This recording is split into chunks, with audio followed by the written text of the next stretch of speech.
Do you have an insatiable, world-devouring hunger for multiverses? Well, you are in luck because welcome to Dear Watchers, an omniversal comic book podcast where we do a deep dive into the multiverse. We are traveling with you through the stories and the worlds that make up an omniverse of fictional realities we all love. And your watchers on this journey are me and Sabagido, yet again. And I'm Rob, but if I had a drag name, it would be Galactus. Ooh, ha! And now we take another trip through a white light of the M'Kron crystal. But it looks like something came with us this time. It looks like it's WWE SmackDown referee, comic book collector and expert, and Guido's direct competition for all those X-books there are in the world. It's friend of the show and committed patron who supports us on Ko-fi. Thank you. It's Jason Ayers. Hi. Hey, what's going on, guys? Good evening. Quite the intro there. Well, it had to be special. We've been waiting for this moment for a long time, so we're so glad to finally welcome you. Well, I'm glad we're able to pull it together. This is cool. Appreciate you having me on. So before we get into anything at all, I'm sure our listeners want to know, and I know I want to know, more about your comic book origin. And luckily, this episode is coming out just a few days after your fantastic Grail Tale appearance on our friends Spec Tales. So I listened to that, and our listeners should go listen to you on that. I know you're going to be making the podcast rounds before you launch your own podcast, which I was so excited to hear, or your own Twitch channel, I should say. Can you tell our listeners where your love affair with them began? Sure, of course. So, I've been reading comics pretty much all my life, all the way back to a kid. My dad was in the Marine Corps, so we moved around a lot. And it was one of those things where the two guaranteed interests that no matter where we moved to, no matter what age, what school, whatever, the two things I could guarantee that I was going to be able to connect with somebody else on was either comic books and professional wrestling. So no matter what, I'm going to walk into that, first grade, second grade, seventh grade classroom, and there's going to be somebody that, hey, you like comics, I like comics, we should be friends. So, the earliest memories I can remember, guilty pleasure to this day, Captain Carrot and his Amazing Zoo Crew. I distinctly remember being one of the early ones that I was really, really into. Of course, all the Star Comics line, the Alfs and the Thundercats, and, I think it kind of transitioned from the cartoons that I was watching over to, hey, there's a comic book of that. That's pretty cool. I should check that out, because, there wasn't a lot of stores on a lot of the bases that we lived on, because, lived in Japan for 5 years and Korea for a year and just kind of all over the place. But at the newsstand, there's always going to be some comic books there. So, which is also kind of where I started getting into X-Men. I think X-Men Classic was what I started reading initially. And then, that opened up the rabbit hole of all rabbit holes that I'm still diving down to this day. So. What was it, from what you can remember about X-Men, that first pulled you in, made it your thing? Well, so I didn't read a whole lot of it prior to the animated series, which I think also kind of goes back to the cartoons that I watched begetting the comics that I read, right? Mm-hmm. So, it was that fury fever around X-Men 1 and the 8 bazillion issue or copies of that were out in the world around the same time, and just the larger than life superheroes, right? Like just like professional wrestling, the larger than life superheroes completely caught my eye, and bright colors and cool fights, and and then of course as you read further and as you really start to dive in, the events and the characters and the interplay, really the relationships between the characters, I think, was what really makes it feel to me more real than a lot of the other, I guess, superhero books. Really drags you in, I guess is the word. It's funny because what you're describing is what I love about X-Men, and it's one of the things I've never, ever been into wrestling, ever, for no reason, except it just wasn't a part of my world.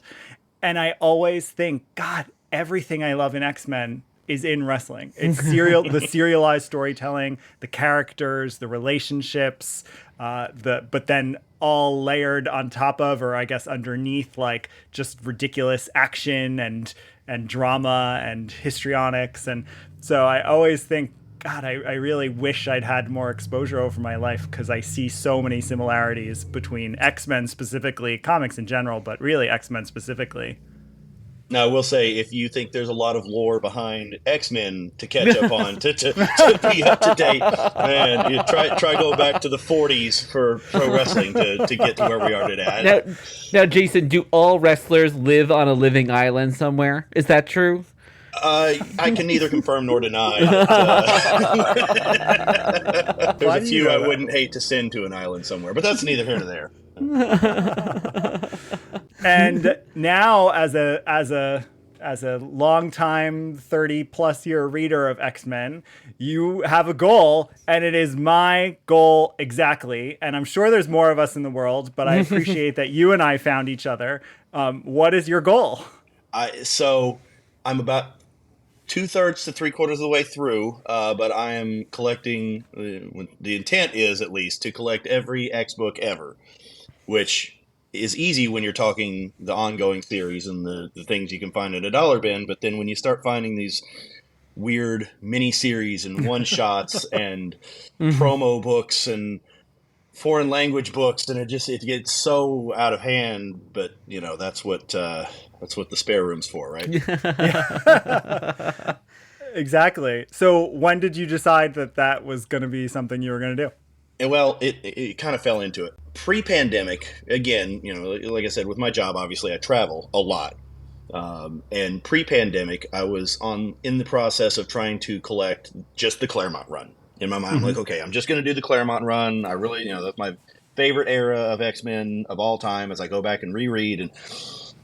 And you get to a certain point where as you work backwards on it, you get to, those low number 100 issues, those high number 90 issues, and it's, the prices get a little exorbitant on those. I'm like, okay, well, I might as well work forward now, right? Those are cheap. Those are easy to get. I can find that anywhere. And then the bug bites you, and well, okay, I finished out Uncanny. Well, I guess I need to do Excalibur and New Mutants and X Factor and X Force and and here we are today, 6,000 books later or whatever it is. It's just, it's been a journey. Jason, I think your traveling, though, must be an advantage, because poor Guido is stuck, like, going to the shops in the New York, New Jersey area, or eBay, which we know is super inflated pricing, but you get to go all over the country and find them at these little hidden stores that might not even know what they have. That's the best, I've got a handful of stores that I like to hit that I know are going to be good stops no matter where we were talking offline about Ides in Pittsburgh, which is by far one of my favorite shops as far as dollar bins, because when you're going for quantity over quality, dollar bins is by far the way to go, But yeah, it's been cool. And there's been a lot of stores that I'll find just weird variants of things, or, just odd books that I never knew existed until you start digging in those back issue bins, and then that opens a whole new rabbit hole again. Yeah, exactly. And you and Jason and Guido, you have the same goal. So what I'm kind of seeing here is maybe a Wolverine Sabretooth kind of thing, where you start as friends but then become enemies as you get closer and closer to that giant size X-Men. We get to like the final 10 we're looking for. Yes. Like Showdown at the OK Corral. No, see, I prefer to think of it more like a team up, right? I agree. We lean on each other, like we're going to help each other. I agree. And what I appreciate is learning on Spec Tales that you, like me, are not that interested in condition, as long as it's like a decent condition. But you want to be able to touch it, read it. Like, you're not looking for that book that you're ever going to flip or consider an investment or slab or anything like that. And that's how I am too. I tell like the local shops who know that I'm looking for X-Mix, I'm always like, I actually want the low to mid grade so I can keep affording to buy all of them. All I want is the cover intact. It can be, pieces can be cut out. I don't even care. I just want the cover intact. Yeah. As long as it looks good in a bag and a board, if I at some point find a way to display them, that's all I'm really looking for. That would be some wall you'd need. Right. That'd be the whole house is what that'd be. Well, we Yeah, thank I you, love it. Jason, for joining us in our house, the house of multiverses, today. and if anyone else is joining us for the first time, we have 3 parts of our journey through the multiverse today: origins of the story, exploring multiversity, and pondering possibilities. So thank you as we go on this little journey together. And if you want to support us like Jason does, you can go to our coffee, dearwatchers.com, and click join and support. And thank you, Jason, for being a patron of ours. And go check it out, dearwatchers.com. And with that, dear watchers, welcome to episode 113, and let's check out what's happening in the Omniverse with our travels to today's alternate universe. Today, we crystallize yet again to find out the answer to the question, what if the Age of Apocalypse had not ended? Yeah, and as we talked about, it really didn't, because it just always comes out every few years. But we are back to what would be Earth 295, but since it's a what if, it's actually Earth 9601. We covered Earth 295, the prime AOA, if you will, in a lot of detail over 3 parts just a few episodes back. In the 3rd part, we talked about the what ifs that followed, and this is the most direct follow-up. We knew we needed an X story for Jason. We know he's an AOA fan, which we're going to hear more about in just a moment. So we chose this as a really direct sequel, because some of the other what ifs are more playing with the setup and create alternates. And this one is basically Earth 295, but on a different Earth. So let's talk about our backgrounds in our first segment. Let's head to the blue side of the moon to explore some origins of the story. Right now, on this very show, you're going to get the answer to all your questions.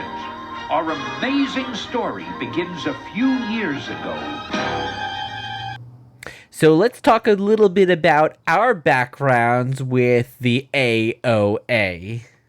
So, Jason, what is your background? Were you reading it when it was coming out, or when did you discover it? And what is your connection?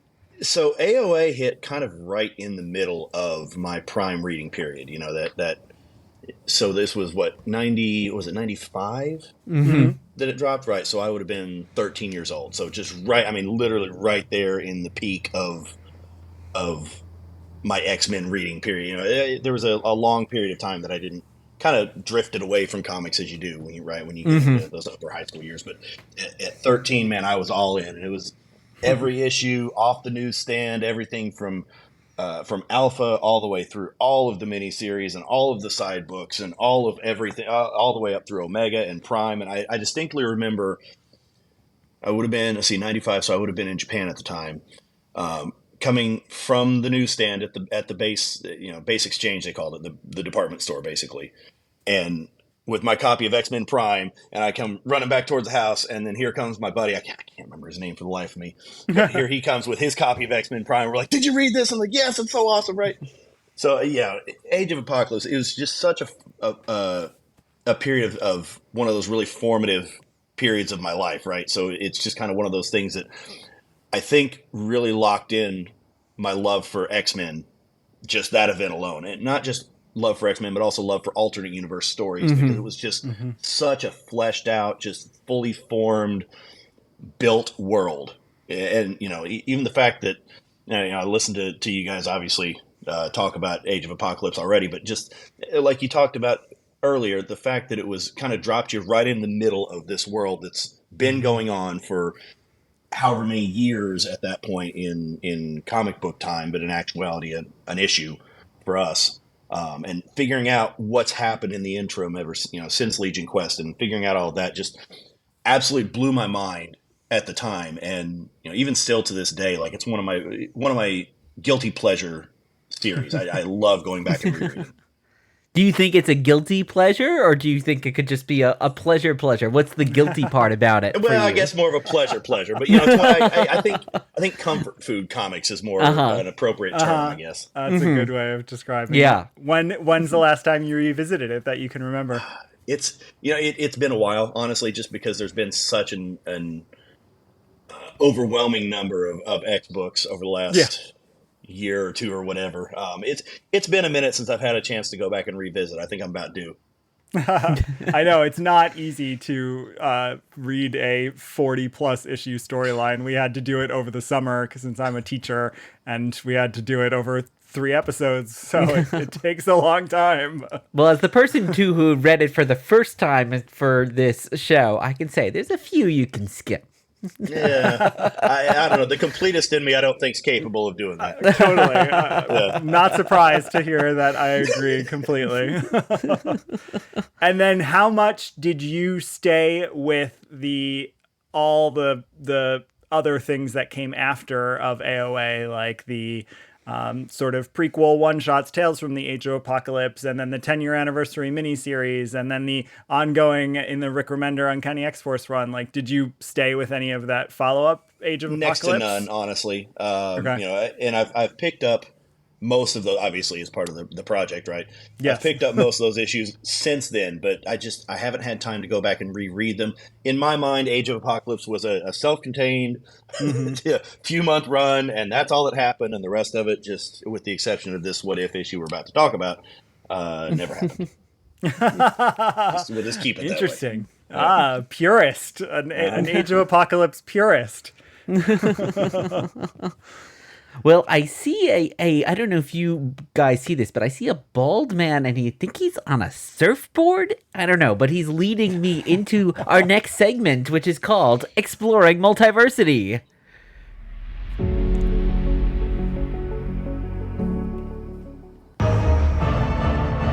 I am your guide through these vast new realities.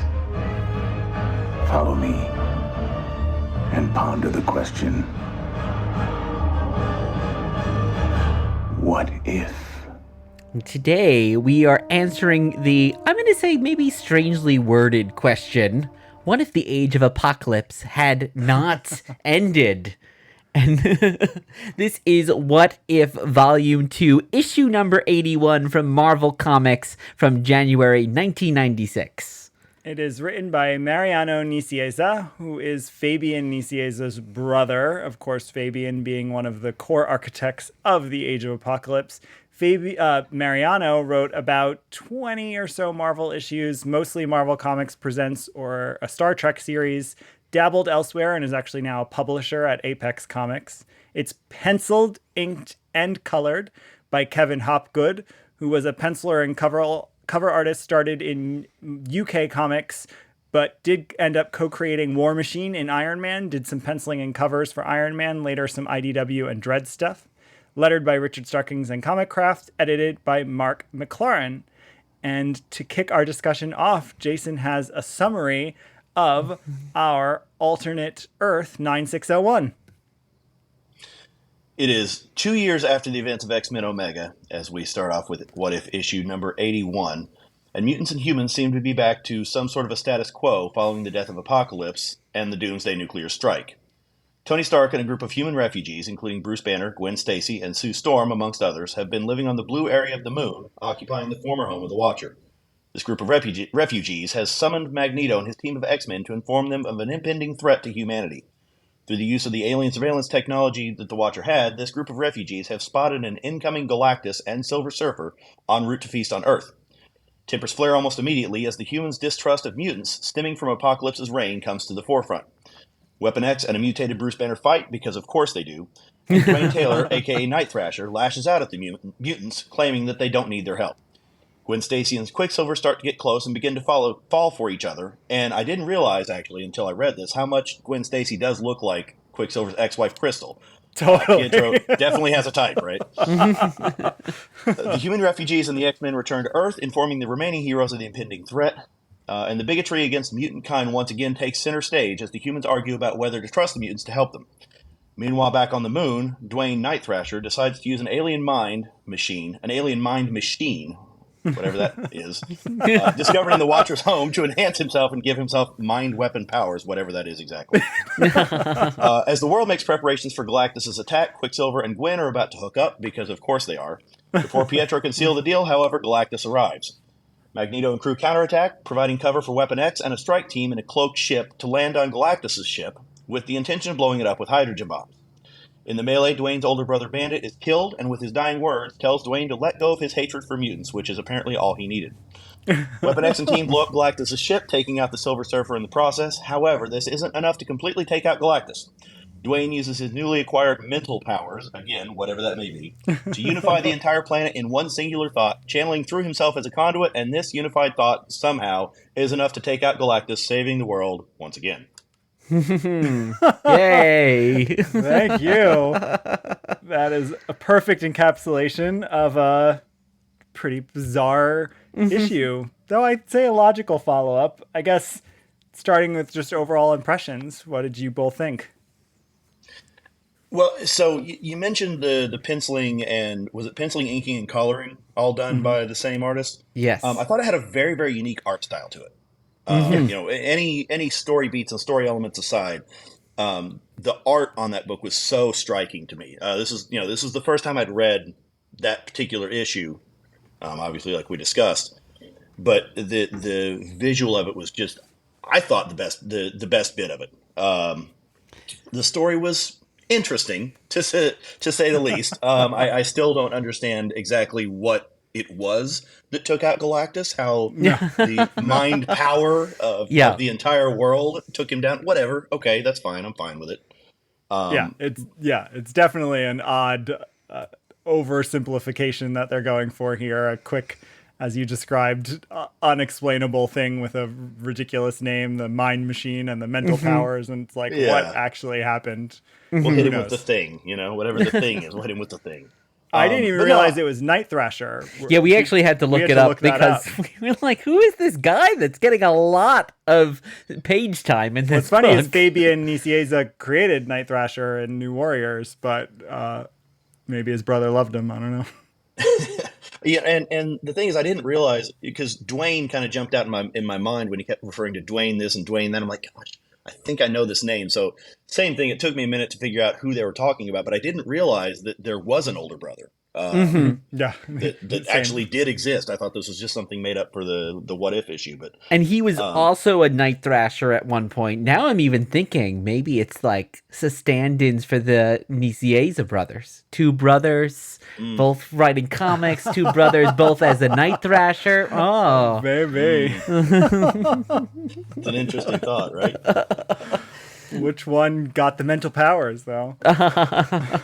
Well, of course, the term Deus Ex Machina means God by machine, and that's really what we have here in both senses. He becomes a god by a machine, and it's also a Deus Ex Machina in terms of a storytelling device where, we're just going to introduce this thing that you've never heard of before, that's suddenly going to give this person powers, and it ultimately wins the day, all because of this machine that we don't really know about.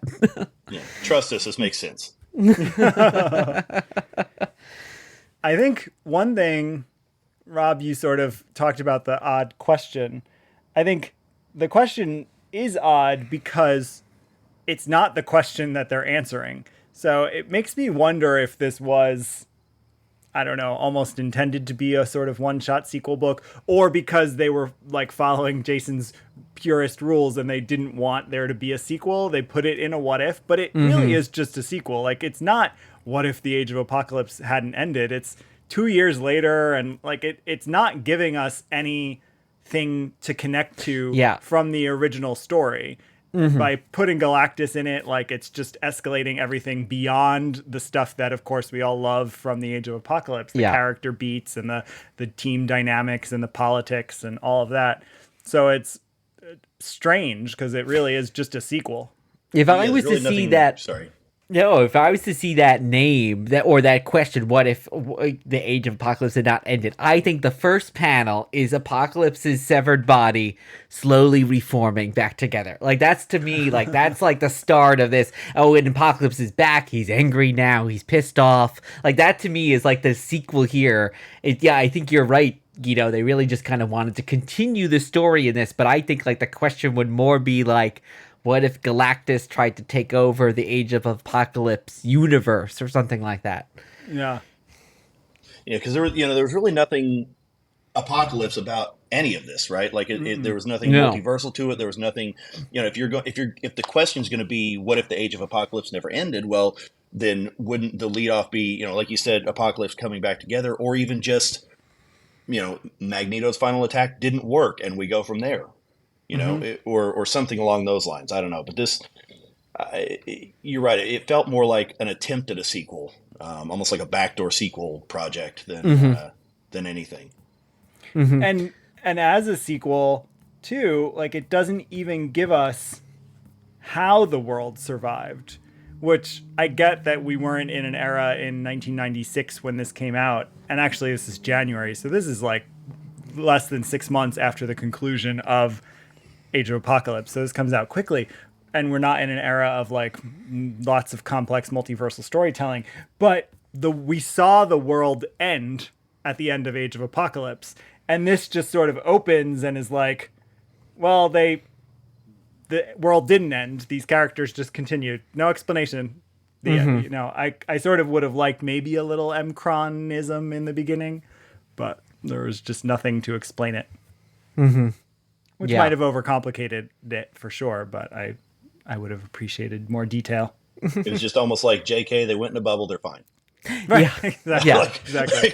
Okay, all right, I'll go with it. I kind of took it more as that we are just in a totally different timeline or different multiverse where everything else happened except the universe wasn't erased at the end. That's kind of how I read it, in kind of that what if Uatu multiverse storytelling type. Again, that's not really actually explained. Though, on the opening page, it says they escaped in a magnetic force bubble that carried them into space as the bombs fell below them and a blinding white brilliance filled the sky, which I take to mean like when the Mcron crystal closed off the Age of Apocalypse. And then it says that was 2 years ago. So then it jumps ahead. But then I would almost ask, too, the question, why do they even want to save the Earth if no one else is on there? Because couldn't they let Galactus just eat the Earth and they're just going to live the rest of their life out on the moon? I don't think Galactus wants to eat the moon. There's nothing on the moon that is going to sustain him, right? So if there's no human beings on the Earth, why try to even save it? And it looked like they're trying to go with the story that everybody just moved to Asia and is fine. Like the only thing that got blown up was North America. The rest of the world's fine, because that's totally how that works, right? Yeah, because they are in Eurasia in this, so they are all okay. Yeah. So now you both are much bigger X-Men fans than me. I'm curious what your thoughts are on this story really focusing on Pietro Quicksilver. Like, he's definitely one of our bigger characters. I thought it was interesting that there's a few characters like Rogue, who's a big character in AOA, who gets like one line. Gambit, like, I don't even know if Gambit has a line. He's just drawn into the background. But again, doesn't he sort of is, it's implied he dies in X-Men Omega. That's true. So I didn't understand why he was in this. So, yeah, I was thinking, like, what were your thoughts on, like, these big, super kind of iconic characters who are really not taking a back seat? Pietro, I guess just because I haven't read as much X-Men as you both, I mean, to me, he doesn't seem like a super interesting character to be kind of our human emotion that we kind of follow through this story. So what did you think of that focus on him? I thought it was an interesting choice to go with, like you said, more of a background character like that. I don't want to say a B-level character, but kind of a B-level character, and at the same time, really, there wasn't much to his story aside from love story, like, which seems to be the direction we end up going with Quicksilver just about every time we meet him. Is here's Quicksilver and here's his new love interest, and it doesn't end well every time. So I thought it was an interesting choice. They did use some of the A-level stars, the Weapon X Wolverines and so on, but it felt kind of shoehorned, trying to fit in some of those. Look, it's Gambit and he's in the background. Rogue gets a line. Like it felt like they were shoehorning in just enough to give you okay, these are the ones you know, and here's the ones you might not know. Yeah. Mm-hmm. Yeah, I agree. And then the Silver Surfer's appearance and Galactus made me think that there was something I liked about it that I think actually makes the story boring. What I liked about it is I realized in my mind, I was like, wait, they look exactly the same. And in my mind, I realized, of course they would, because the Age of Apocalypse isn't that different a world. It's only different from the point that Xavier gets killed and on. So Galactus and Silver Surfer should still function the same. They're out in the cosmos. They're not related to Earth. But then that makes this a really boring story where like there was nothing interesting that was different about the characters that were new to the AOA, Silver Surfer and Galactus. I mean, the Surfer literally doesn't even have a line in this, even though he's got a decent amount of page time, but he doesn't even have a line. I think going back to what we were saying about the question and some of the stuff that you and I, Guido, were postulating on our last episode doing the main AOA story, what I think would have been much more interesting to me would be Apocalypse, the character, versus Galactus. What if we have this devourer of worlds coming to eat Apocalypse's world that Apocalypse has spent, decades, centuries trying to conquer. He's finally conquered it, and now Galactus is coming to eat it. What does Apocalypse do? Does he partner with the people he's been oppressing? What is that story? Does he try to reason with Galactus? I think that's a really interesting story. These two arch-villain, power-hungry people facing each other, but here, the Galactus is just like a big threat, and really, we don't care about him as a character at all. And how would Apocalypse's survival of the fittest play out when he encountered Galactus? Would he just accept that he's not as strong? Or, I agree, that could have been an interesting question. And it also kind of glosses over the hook of Age of Apocalypse, at least for me, which was the different twists on these characters. Like here's the characters that here's Wolverine, but look, he's missing a hand. Or here's Cyclops, but he's actually a Cyclops and only has one eye. Just these different takes on characters that and different twists on them. And then, like you said, here's Silver Surfer, here's Galactus. There's Silver Surfer and Galactus. Deal with it. Like it just it's not an interesting story at all from that end of things. And then at the same time, you've got some of these characters that we do know, like Hulk Banner, for example. How did he get his powers? Is there a story there? We saw just for about one panel a face popping out of his chest, but then from the rest of the book, he's just Hulk. I don't know. It was, and he's the Thing. He's I like that right. His name is the Thing. Yeah, that was clever. Yeah. Yeah, that was a nice touch. I think it would have been interesting too for them in very X-Men like to explore the still hatred for mutants, because the Night Thrasher character still hates mutants because of everything that Apocalypse has done, which you'd see it makes sense, but he hates the mutants so much that he's still willing to he's willing to not even partner with them, even though his own death would be inevitable when it comes to Galactus. So I think there could have been more story there too for them to explore. It's like, what if your hatred is so powerful that it would literally stop you from saving yourself in a situation like that? And that to me seems very X-Men, but they don't really fully kind of go into that. Instead, his hatred is very surface level. And as you kind of said, Jason, in your summary, all it takes is one word from his dying brother to kind of solve him of that. Yeah, I feel like it was one of those situations where, okay, this is an X-Men story. We have to use the X-Men as a stand-in for oppressed minority group, so they have to be hated, and we'll just use that and move on with it. There's nothing, like you said, it's completely surface level. And it looks like something that would be interesting, but just doesn't go far enough to make it actually interesting. Yeah, it's quite seems generic, to be a theme for this book. I think. Yeah. Mm-hmm. And it's interesting because the art, it's an odd. I'm intrigued by the art, and I don't know if I like it or dislike it. I appreciate that you like it, Jason, and I like some of the CG panels, especially like when Night Thrasher gets the powers. I like the way he's designed, and I think that's cool looking. What's interesting is I was looking up Kevin Hopgood because I thought, oh, he must have been like a Joe Jusko, Greg Hildebrandt style painter, and maybe this was early in his career because it's like not super. There's not a lot of detail in it, but he's actually doesn't do this style. He draws in pencil. He co-created War Machine. He's done some really classic 90s Iron Man covers. Like, he's a typical penciler. So he must have just been experimenting, which is kind of cool, and I think adds to it a little. He was probably playing with like computer colorization or something, and yeah, I really love the art. It reminded me, I'm a big Richard Corbin fan, and it reminded me of some of that Richard Corbin art that he was probably doing around the same time with Den Saga, where he's using the computer graphics. And there's a few panels, I think, like Galactus' first appearance, amazing, when Night Thrasher first gets the powers, and it's like Lawnmower Man kind of almost going on. Yeah, that's what I like. That I like a lot. And then when he uses the mind power that doesn't make any sense at all, and he's got like it's like very 2001, just this light shooting through his head, and it's like, what, those are really cool. So overall, I think the art was one of the best parts of the issue for me. It's very intriguing and very different. Like, I don't know, like you said, I don't know necessarily that I like it.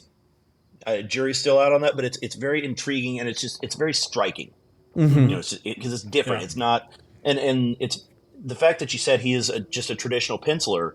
I say he's a traditional penciler as opposed to, like you said, a painter or CG artist or anything like that. I would love to see the process behind how this art came together on this book. Yeah, I agree totally. And just before we move on to talk about the Age of Apocalypse overall and the future of it, do either of you want more of this book? Do either of you want more of Earth 9601?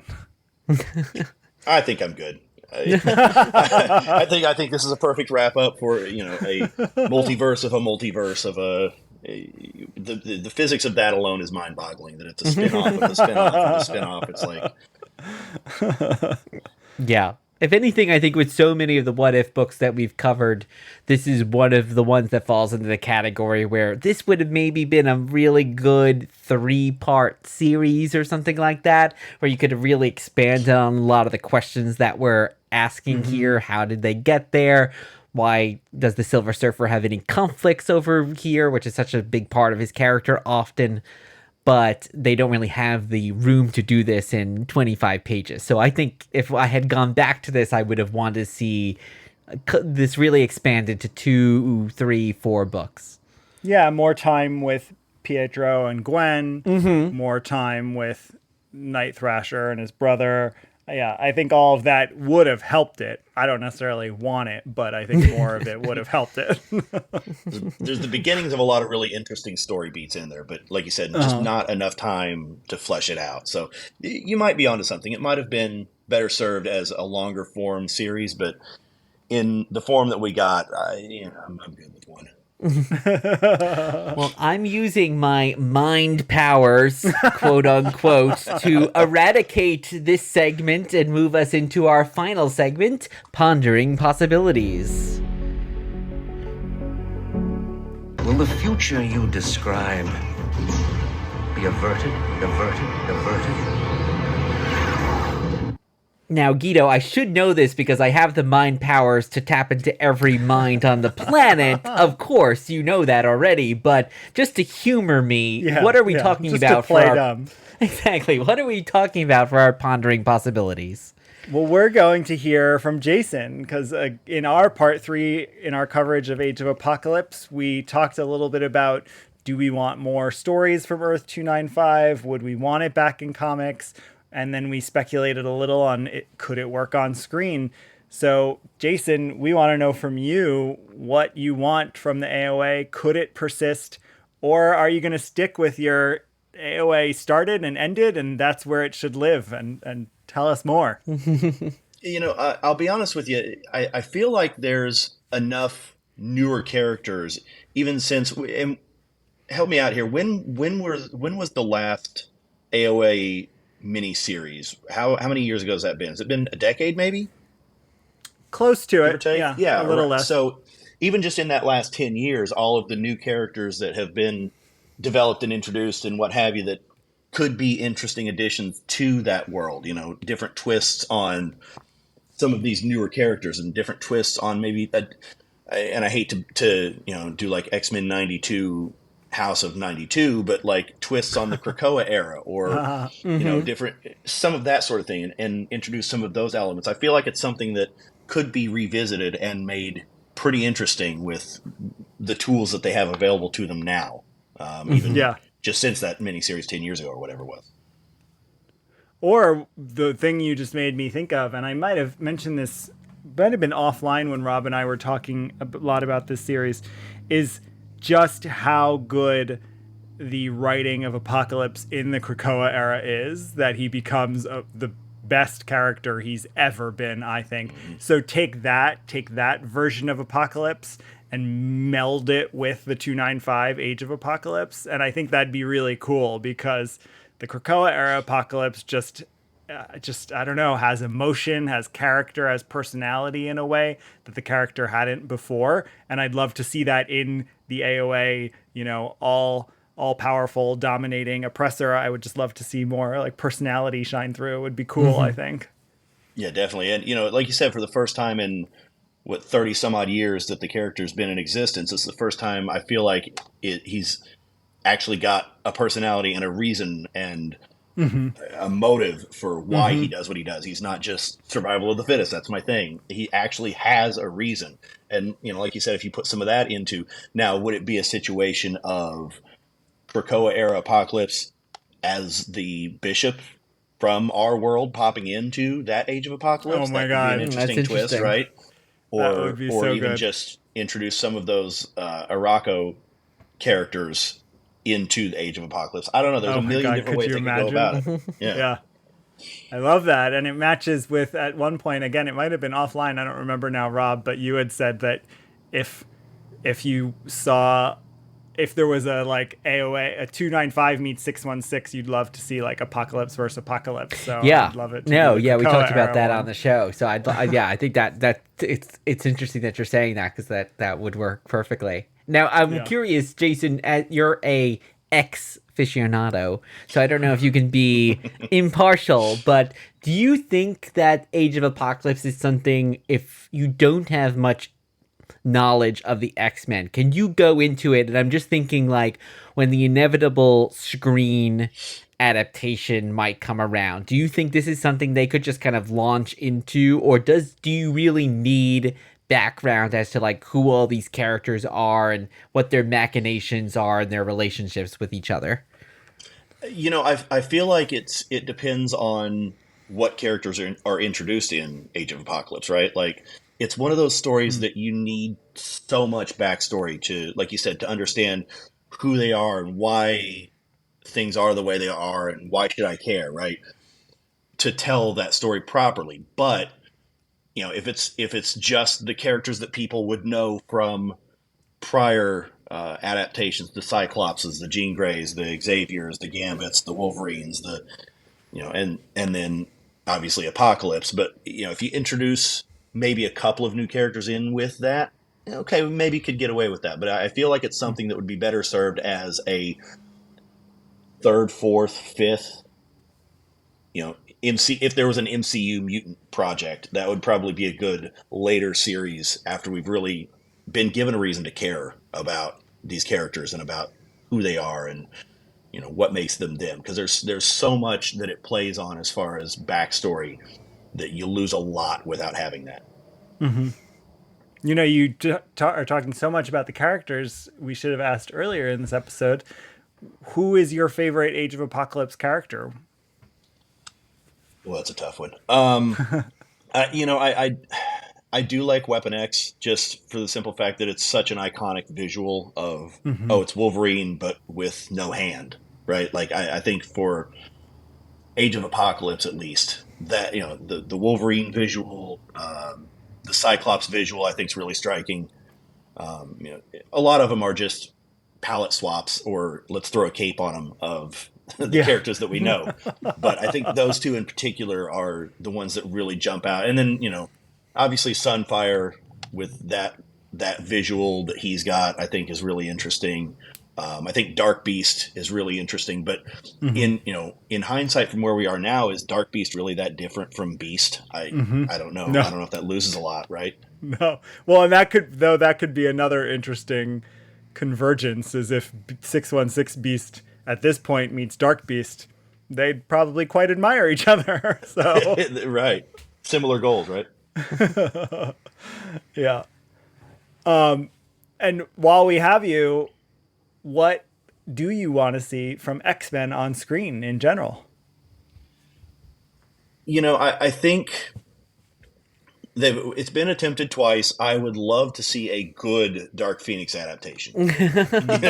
You're going back to that well again. 2 tries at it, third time's the charm. But I don't think that's the project to lead with, right? Like, I think there needs to be an origin, not necessarily an origin story per se, but something to really introduce whoever the new cast and whoever the new not just actors but also cast of characters that we're going to meet in the MCU version of the X-Men. I think we need to introduce those in a project first.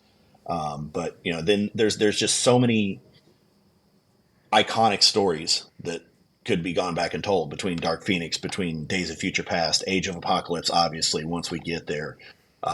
Even up into some of the new X-Men stuff, some of the astonishing X-Men stuff, Krakoa era. There's so many projects that I think would translate really, really well, either to the big screen or even to a Disney Plus series, right? Like there's so much there to work with once it gets launched.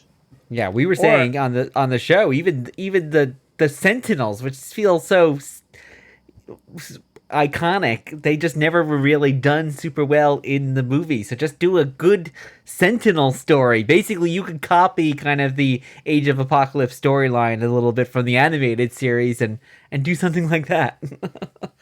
Well, I was just about to say, there's all these 90s stories that I think even X fans sometimes like to make fun of because they think it's cool. But I bet you, since we're the same age, are like me and like Operation Zero Tolerance.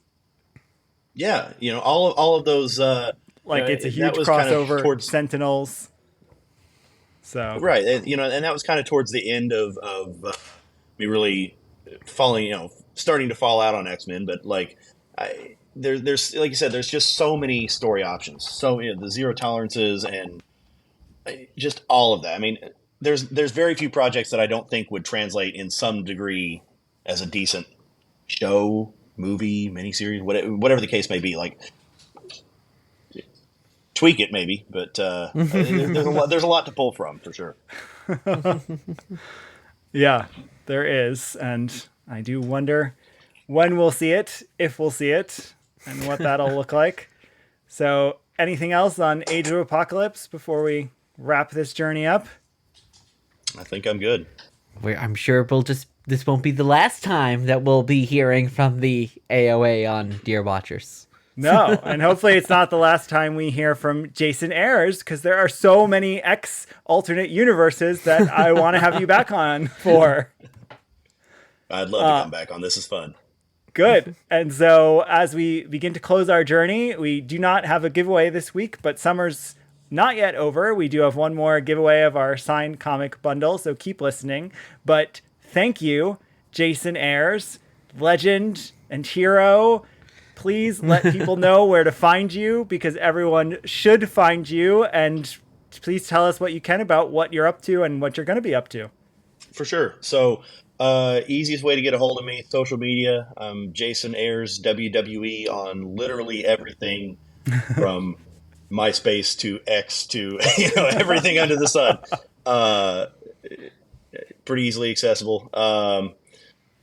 Going to be starting a Twitch stream here before long. That's going to be kind of the next big project for me on a personal level, as far as with comic book related stuff. But obviously, you can catch me every Friday night on SmackDown on Fox TV. I'm the jerk in the stripes. I'm the only one with a beard. Please don't yell at me too hard. And obviously, pay-per-view or premium live events, we're calling them now, on Peacock Network. Awesome. And you're on Cameo, or you're going to be. I am on Cameo, yeah. If you need me to give you a ruling or talk to you about X-Men or whatever, I'm on there, and I'm open to creative ideas. Well, Love thank it. you so much, Jason. This was so much fun. I'm so glad we finally got you on the show. And that is a wrap. Dear watchers, thank you for listening. I've been Guido. And I have been Rob. The reading list is in the show notes. And you can follow us on social media at Dear Watchers. Leave a review wherever you listen, and in the words of Uatu, keep pondering the possibilities.